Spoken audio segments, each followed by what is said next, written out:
A participação do professor Marcos Troirro, comentarista internacional da Jovem Pan, professor do Brick Lab da Universidade de Colômbia. Professor, bom dia, obrigado pela participação. Bom dia, Vitor. Bom dia, companheiros do Jornal da Manhã.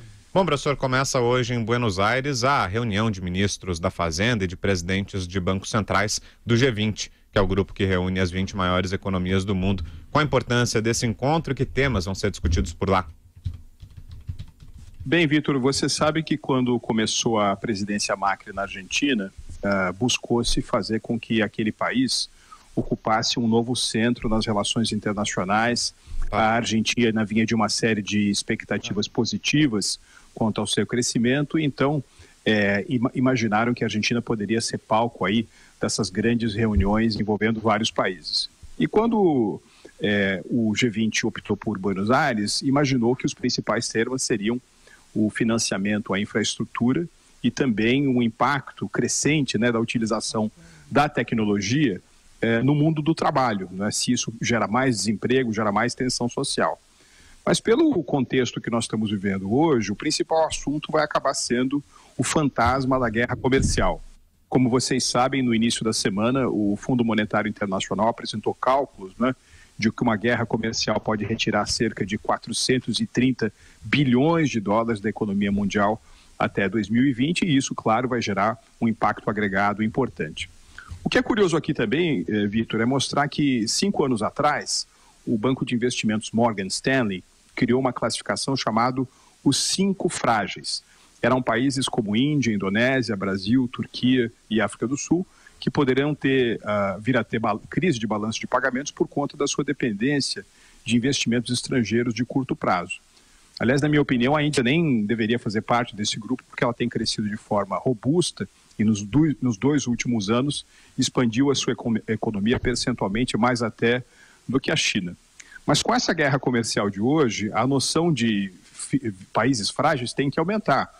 Por exemplo, aqueles países que investiram numa estratégia de crescimento por meio de exportações estão sofrendo.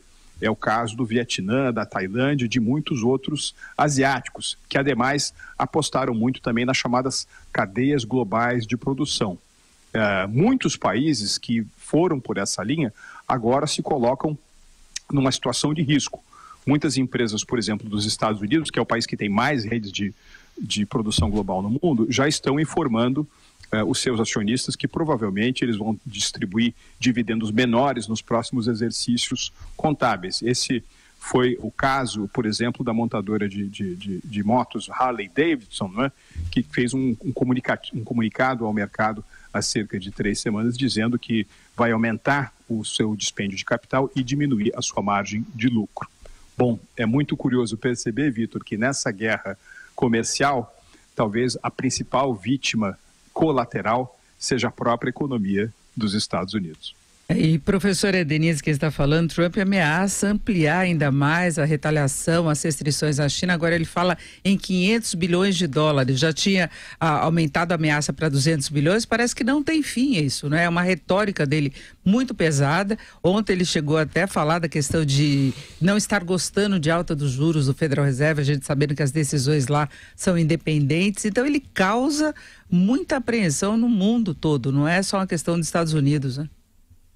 É verdade, quer dizer, se você levar em consideração que a economia americana é 22%, 23% do PIB global, que o Federal Reserve Board acaba atuando informalmente como uma espécie de referência para todos os bancos centrais do mundo, que os Estados Unidos são a 2ª maior nação comerciante do planeta, e se você levar em consideração que nenhum outro país tem tantas empresas transnacionais, qualquer dificuldade, né, que os Estados Unidos venham a ter no seu projeto de globalização afetam todo mundo, né? E é isso que nós estamos observando nessa presidência Trump.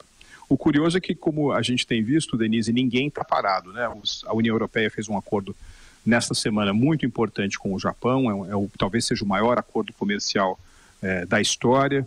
Os chineses também estão buscando alternativas ao seu comércio. Os países da Ásia-Pacífico aprovaram no início do ano o chamado TPP-Lite, né? Esse acordo comercial entre países que têm no comércio exterior uma alavanca para suas exportações. Ninguém está esperando os Estados Unidos, mas o risco, sem dúvida alguma, é bastante elevado.